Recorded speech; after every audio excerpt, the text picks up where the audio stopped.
Hello बच्चों, welcome to get वाला। तो दोस्तों, वो घड़ी आ गई है ईएससी रैंक 1। यहाँ पे हमारे साथ जुड़े हैं रोहित जी, ठीक है, जिनका रैंक 1 आया है। मार्क्स अभी तक डिस्क्लोज नहीं हुए हैं, वरना रोहित साहब अभी तक हमें मार्क्स जरूर बताते। तो उनके साथ बिना टाइम वेस्ट किए एक छोटा सा, ठीक है, वार्तालाप करते हैं, उनसे कुछ उनकी जर्नी जानने की कोशिश करते हैं और कुछ उनसे आप लोगों के लिए सजेशंस लेते हैं कि प्री मेंस और इंटरव्यू को कैसे लेके चला जाए during the phase of preparation, क्योंकि साहब इन्होंने जॉब करते हुए इस एग्जाम को क्रैक किया है। तो चलते हैं सीधे रोहित जी के पास। Rohit ji, first of all very very congratulations, ठीक है, कि आपका रैंक 1 आया है। यहाँ पे थोड़ा सा एक शॉर्ट में अपनी जर्नी के बारे में बताइए प्लीज। सर, आईआईटी हैदराबाद से मैंने ग्रेजुएशन किया 2022 में।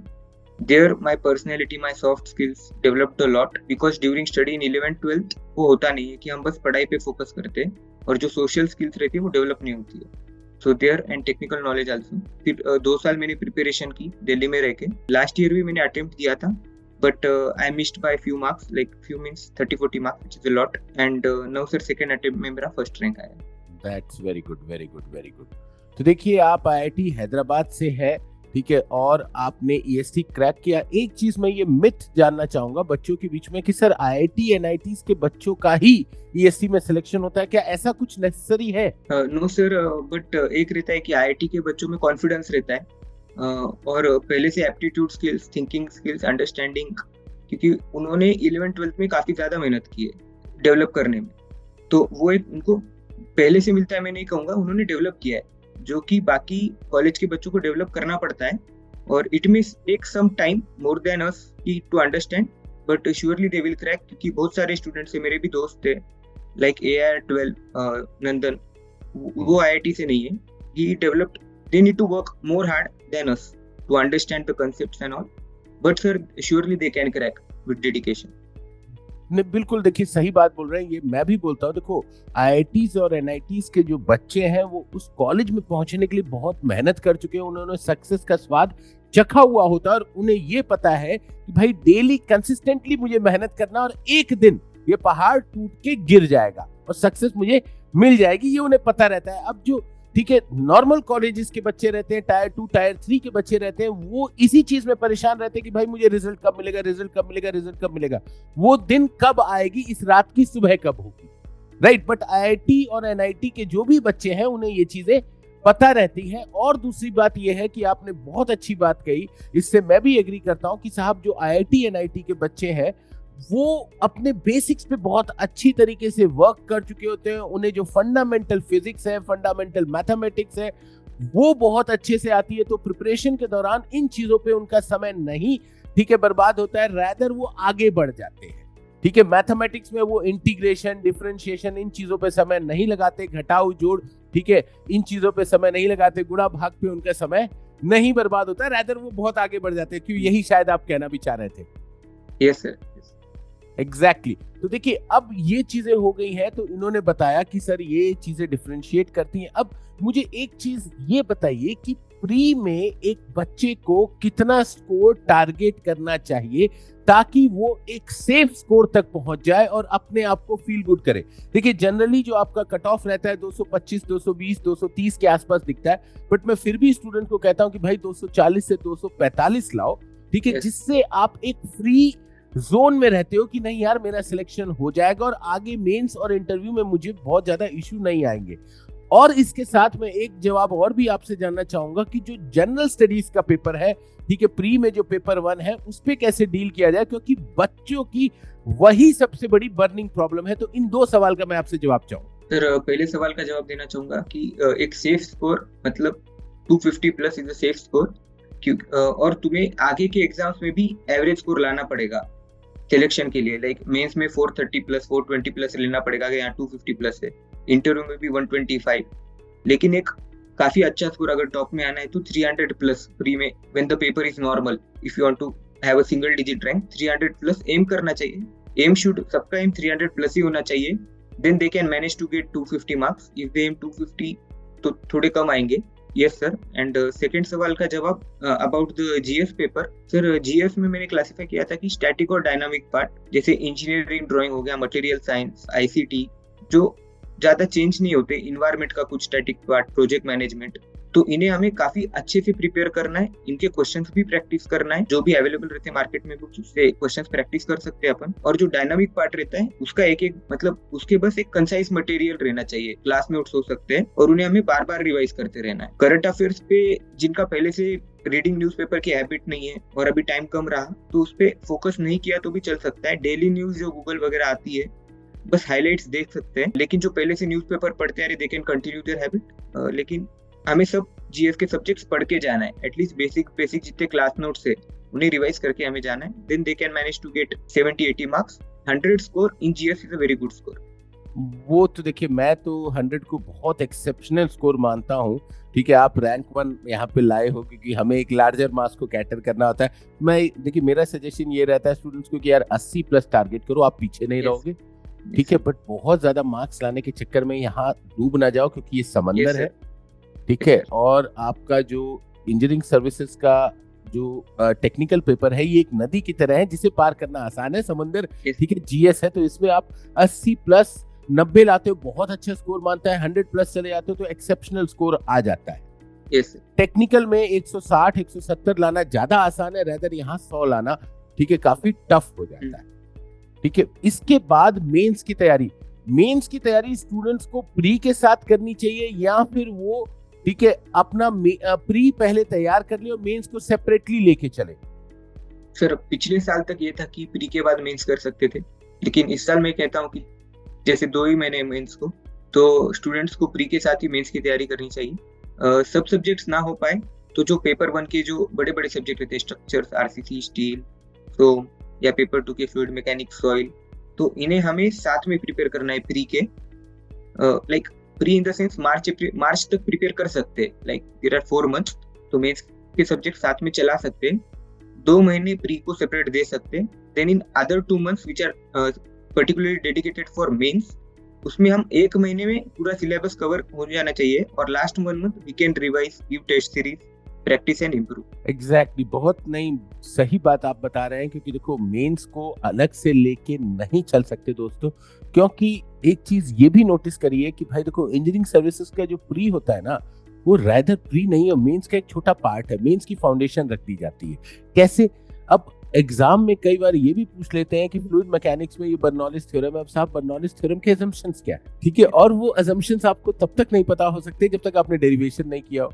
अब आप बोलोगे नहीं सर प्री है तो मैं तो केवल फॉर्मूला याद करके आगे बढ़ जाऊंगा, ठीक है, बट वो असम्पशंस मुझे क्या मतलब है, असम्पशंस तो अभी, बट भाई असम्पशंस यहाँ पूछे जाते हैं। ठीक है, और कई बार ठीक है आपके जो मेंस के जो सवाल होते हैं उसके छोटे छोटे सवाल के हिस्से यहाँ पे प्री में पूछ ले जाते हैं। शायद आपने भी ऐसा एक्सपीरियंस किया होगा रोहित साहब। यस सर, प्री में पढ़ाई करते वक्त हमें पूरा पढ़ना है, डेरिवेशन भी पढ़ना है, सब पढ़ना है, बट उनकी प्रैक्टिस नहीं करनी है ज्यादा। बट मेंस के टाइम डेरिवेशन की मैंने सेपरेट बुक बना रखी थी, क्योंकि अगर कोई भी फॉर्मूला है तो मुझे उसके पीछे का पता रहना चाहिए, भले डेरिवेशन पूछा ना हो, क्योंकि वैल्यूज वगैरह पुट करने में आसान जाता है। तो मेंस एक पूरी स्टडी है सिलेबस की, प्री उसका पार्ट है। तो देखिए जो लोग वो जो शॉर्ट नोट्स वाले स्टूडेंट है ना कि सर शॉर्ट नोट्स पढ़ के हम प्री निकाल लेंगे या शॉर्ट नोट्स पढ़ के हम मेंस निकाल लेंगे, तो शॉर्ट नोट्स की कहानी यहाँ पे केवल शॉर्ट नोट से काम नहीं चलने वाला है। शॉर्ट नोट्स के साथ साथ आपको घिसाई भी करनी पड़ेगी, सवालों को सॉल्व भी करना पड़ेगा और एक स्ट्रैटेजिक तरीके से लगना पड़ेगा। देखिए ये जो इंजीनियरिंग सर्विसेज का एग्जाम है ना, ये केवल ज्ञान का एग्जाम नहीं है गेट की तरह। ठीक है, इंजीनियरिंग सर्विसेज का एग्जाम ज्ञान प्लस मैनेजमेंट का एग्जाम है, और जो इंटरव्यू का एग्जाम है ना वो आपका ज्ञान और बिहेवियर पर्सनालिटी का एग्जाम है। तो बेसिकली आपके ऑफिसर बनने तक जिन जिन आयामों की जरूरत होती है, ठीक है, जिन जिन क्वालिटीज की जरूरत होती है एक ऑफिसर बनने के लिए, वो सारी क्वालिटीज यूपीएससी चेक कर जाता है कहीं ना कहीं से। क्या कहते हो रोहित साहब? यस सर, 3 स्टेज है, तुम्हारी पूरी टेस्ट हो जाती है, like as a person, as a technical person, आपका बिहेवियर, नॉलेज कैसा है, ये सब टेस्ट होता है। तो we need to develop that during preparation. और पेपर का मैनेजमेंट बड़ा आसान, बड़ा टफ हो जाता है। यस, प्री का मैनेजमेंट अलग है, मेंस का मैनेजमेंट अलग है। मेंस के पेपर में शायद आप इस बात से बिल्कुल सहमत होंगे कि भाई मेंस में सवाल सॉल्व करना इंपॉर्टेंट नहीं है, सवाल का सिलेक्शन करना ज्यादा इंपॉर्टेंट है पहले 5 मिनट में कि मैं कौन सा सवाल करूंगा। यस सर, ठीक है। सर उसी पे डिपेंड रहता है कितना सॉल्व करेंगे हम, कितने मार्क्स का। एग्जैक्टली वो जो पहले जो 5 मिनट है जो हम लोग स्टूडेंट्स को कई बार गाइड भी करते हैं कि भाई पेपर आते ही सॉल्व नहीं करने लग जाना फ्री की तरह। सबसे पहले ये डिसाइड करना मैं कौन सा सवाल किस सीरियल ऑर्डर में करूंगा ताकि मेरे मार्क्स मैक्सिमाइज हो पाए। और ठीक है, इंटरव्यू का जो समय रहता है, इंटरव्यू के समय पे ये सबसे इंपॉर्टेंट चीज हो जाती है कि भाई किस सवाल को छोड़ना है। जैसे वो टेस्ट मैच होता है ना, बाहर जाती हुई गेंद को छोड़ना रही चाहिए वरना एज लग जाएगा और ठीक है पीछे कैच आउट हो जाओगे स्लिप में या विकेट कीपर के पास। तो वैसा ही इंटरव्यू में ये भी सीखना होता है भाई किस सवाल पे जवाब देना है, किस सवाल पे जवाब नहीं देना है, कितना जवाब देना है ताकि आगे ना फंस जाओ। ये ठीक है, आपने जो हमारे साथ मॉक दिए थे इंटरव्यू गाइडेंस प्रोग्राम में, जो मॉक दिए थे इसमें भी आपने ये एक्सपीरियंस किया होगा। कई बार आपको हमने सजेशन भी दिया था। ठीक है, मुझे याद है कि जो आपको सजेशन दिए थे वो आप इम्प्लीमेंट करके भी आए थे पिछले इंटरव्यू में। उसके बाद नेक्स्ट इंटरव्यू में आपने काफी इंप्रूव भी किया था बिकॉज यू ठीक है केम विद दैट एटीट्यूड कि नहीं सर मुझे सिलेक्ट होना है और मुझे वो इम्प्रूवमेंट करना है। कैसा रहा था आपका एक्सपीरियंस? सर इंटरव्यू का एक्सपीरियंस कहा जाए, फाइनल इंटरव्यू मैंने, आपने जैसे कहा कि कुछ क्वेश्चन छोड़ने पड़ते, मैंने बहुत सारे क्वेश्चन छोड़े। लाइक पहले पार्ट में भी चेयरमैन में मैंने आई डोंट नो बोला और लास्ट को जाते जाते भी I don't know he answer था मेरा। तो सर वो एज अ पर्सन तुम अप्रोच कैसे करते हो वो चेक करते हैं, जो कि हमने मॉक इंटरव्यू में भी देखा सर कि एक डिस्कशन चलता है इंटरव्यू में रादर देन क्वेश्चन आंसर, एक डिस्कशन कि आपको अगर चीजें पता भी नहीं हो तो आप अप्रोच कैसे कर रहे हैं। जैसे मुझे उन्होंने पूछा था कि ये फ्लोर की हाइट बताइए, तो थोड़ा कुछ गलत हो गया था, तो उन्होंने मुझे बताया कि आपकी हाइट कितनी है। अच्छा, आप आपकी हाइट से बताइए, मतलब they ask me to correlate my height with the floor height, तो दे टेस्ट योर अप्रोच। तो हमें काम रहना है और मैनेज लाइक एक स्ट्रेटेजी भी रहनी चाहिए इंटरव्यू की कि ऑनेस्टी मेंटेन करना है, गलत जवाब देना नहीं है, भले ही सिंपल क्वेश्चन हो, हमें अगर नहीं आता है तो नहीं आता बोलना है। तो इफ वी फॉलो दिस तो will get good marks. Exactly, basically देखिए स्टूडेंट्स, अब ये रोहित साहब आपको ये सवाल बता रहे हैं, इसके मैं 2 आयाम बता रहा हूँ यहाँ पे। ठीक है, वो आयाम ये है कि रोहित साहब नौकरी कर रहे हैं एक जेई की। ठीक है, तो अब जो जेई है ये साइट पे काम करता है तो उसे सारी ड्राइंग्स याद होती है। ठीक है, तो उन्हें सब कुछ याद होना चाहिए कि भाई फ्लोर की हाइट कितनी होती है। नॉर्मली हमारे घर में ठीक है ये 3.3 3.4 मीटर्स रहती है, बट सिंस आपका जो यूपीएससी भवन है वो एक लोड बियरिंग स्ट्रक्चर है, पुराना स्ट्रक्चर है, वहां पे सीलिंग और ऊपर है, काफी ऊपर है। क्योंकि मैं भी सिंस 2011 में इंटरव्यू दिया था, सिलेक्ट हो गया था फॉर्चुनेटली, तो वो और ऊपर है, तो वो लगभग 4.5 मीटर के आसपास आ गई। अब ये जो सवाल पूछना था, एक तो इन्होंने ये देख लिया कि साहब ये साइट पे क्या कर रहे हैं, ठीक है, इज ही सीरियस और नॉट। दूसरा चीज इन्होंने ये देख लिया, he is having presence of mind और not, he is having a logical approach. अगर इन्हें जवाब नहीं पता है तो क्या एक लॉजिकल अप्रोच देते हैं सवाल के पीछे। तो सवाल वो पूछते कुछ है बट उनके मीनिंग और आयाम कुछ अलग निकल रहे होते हैं। दे हैव, क्योंकि देखो अब जो वहां पे इंटरव्यू लेने बैठा है ना साहब, वो आपके हमारे पिताजी की उम्र के हैं। ठीक है, दे आर रिटायर्ड प्रोफेसर्स और eminent professors from the college, जो 60 के आसपास के एज है, 60 के प्लस के एज है। और जो चेयरमैन साहब बैठे हैं इंटरव्यू लेने के लिए, साहब वो रिटायर हो चुके हैं अपनी सर्विस से, वो 60 और 65 की उम्र के बीच में होंगे और वो आईएएस, आईपीएस या फिर ठीक है आईएफएस, आईआरएस इस बैकग्राउंड से आते हैं, या फिर साहब वो कॉलेज के कोई बहुत सीनियर रिटायर्ड बहुत फेमस ठीक है आपके प्रोफेसर रहे होंगे। तो भाई उनका उम्र का तकाजा ही इतना होता है ना कि आप पहला कदम उस रूम में रखोगे और आपकी चाल ढाल देख के ही वो बता देते कि क्या होता है। जैसे माता पिता बता देते ना कि भाई आज दिन तुम्हारा कैसा गया, तुमने बदमाशी करके आए हो या ठीक है ठीक ठाक आए हो। तो वो भाई वो रहता है, वही चीजें हमने भी शायद आपको बताई थी कि वहां घबराने की जरूरत नहीं है। वो एक अच्छे कैंडिडेट को सिलेक्ट करने के लिए बैठे हुए रादर देन अच्छे कैंडिडेट को रिजेक्ट करने। क्यों रोहित जी? यस सर, मतलब मैंने वहाँ पे कामनेस मेंटेन किया, भले ही सवाल के जवाब नहीं आए। और दे थिंक अस एज कि मतलब तुम में से पॉजिटिव चीजें निकालने का ट्राई करते। They never focus on your negative things, they focus on your only positive things. तो यस सर, वो सिलेक्ट करने के लिए ही बैठे हैं। They never try to reject you until you reject yourself. Exactly, मतलब आपके कर्म ही उस दिन ऐसा मेक श्योर करेंगे कि शायद वो आपको ना सिलेक्ट करें। भाई वो बहुत सपोर्टिव बोर्ड है, मैं सच बता रहा हूँ। यूपीएससी का इंटरव्यू के अंदर जाने तक मुझे सबसे ज्यादा टफेस्ट इंटरव्यू लगा था अपनी लाइफ का, क्योंकि उससे पहले कुछ कॉलेज में प्लेसमेंट्स के भी इंटरव्यू दिए थे, बट अंदर जाने के बाद पता ही नहीं चला 20-25 मिनट कब चले गए। They are very very supportive. तो जो लोग ये सोचते हैं ना, नहीं यार इंटरव्यू में, यूपीएससी के इंटरव्यू बड़ा एक हुआ चीज है, बहुत बड़ी चीज है वो, वहां पे कोई बहुत बड़ा तामझाम बनाते होंगे, ग्रिलिंग होती होगी, लाइक रोडीज टाइप इंटरव्यू होता होगा, ऐसा कुछ नहीं होता भाई। बहुत सपोर्टिव है, बहुत सपोर्टिव है, माँ बाप की तरह बिहेव करते हैं। जैसा रोहित साहब बता भी रहे हैं कि वहां पे ठीक है एक इंटरव्यू नहीं चल रहा था, सवाल जवाब नहीं चल रहा था, रादर एक डिस्कशन चल रहा था, एक मतलब लॉजिकल डिस्कशन चल रहा था। क्यों रोहित जी? यस सर, जैसे मुझे लास्ट में जाते जाते खांसी आई थी तो मेरी आवाज नहीं निकली, तो चेयरमैन सर ने मुझे विक्स की भी दवाई दी कि आप विक्स खा लो। तो they were this much supportive to, they are fatherly figures, और वो बिहेव भी वैसे करते हैं। Yes sir, yes. तो it is a great journey दोस्तों। बट हाँ, ये मैं आपको बता रहा हूँ कि इस यूपीएससी की जर्नी में टाइम थोड़ा अदर एग्जाम से ज्यादा लगता है, बट जो इंसान उभर के आता है ना इस जर्नी के अंत में, वो साहब कामयाब और लाजवाब इंसान होता है, क्योंकि वो इतनी प्रोसेस के थ्रू जाता है, इतना ग्रिल हो चुका है तैयारी के समय में कि साहब एक फौलाद बन के निकलता है, और समाज के थपेड़ों को वो साहब अपने अंदर समाने की क्षमता रखता है। तो वो एक लाजवाब इंसान होता है, और जब वो ठीक है ऑफिसर बन के डिपार्टमेंट को लीड करता है ना, तो वो अलग से दिखता भी है, अलग से चमकता भी है।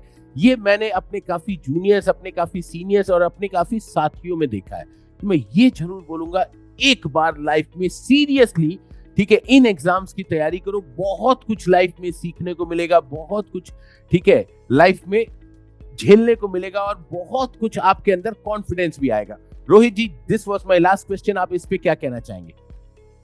सर कॉन्फिडेंस मतलब, क्योंकि जर्नी के टाइम आप काफी चीजें सीखते हो। आप अगर बाहर रह रहे हो तो कैसे मैनेज करना है खुद को, खाना कैसे मैनेज करना है, क्योंकि हेल्थ भी साथ साथ इम्पोर्टेंट है, mental as well as physical health, तो दोनों को मेंटेन करना, क्योंकि आगे लाइफ कभी कभी स्ट्रेसफुल होती है, तो तुम ये सब सीख जाते हो कि स्ट्रेस को हैंडल कैसे करना है, पढ़ाई के दौरान फ्रेंड्स को हैंडल कैसे करना है। तो यस सर, काफी डेवलप बन के आते हैं हम। ये 1.5 साल की जर्नी रहती है, लगभग 1.5-2 साल की। हाँ, टाइम लगता है, बट कंसिस्टेंसी और डिसिप्लिन अगर मेंटेन करेंगे तो we can achieve a rank. Good Rohit ji, good, it was very nice talking to you, बहुत अच्छा लगा, और बच्चों को भी शायद इस इंटरव्यू से काफी ज्यादा इंसाइटफुल स्टोरीज मिली होंगी। अब मैं आपसे यहाँ पे विदा लूंगा, और रोहित जी को हमारी पूरी पीडब्ल्यू फैमिली की तरफ से मैं उनको बहुत सारी बधाइयां दूंगा, और मैं उनके फ्यूचर गोल्स और एंडेवर्स के लिए साहब बेस्ट ऑफ लक बोलूंगा। तो thank you everyone, have a nice day, bye bye. Thank you sir.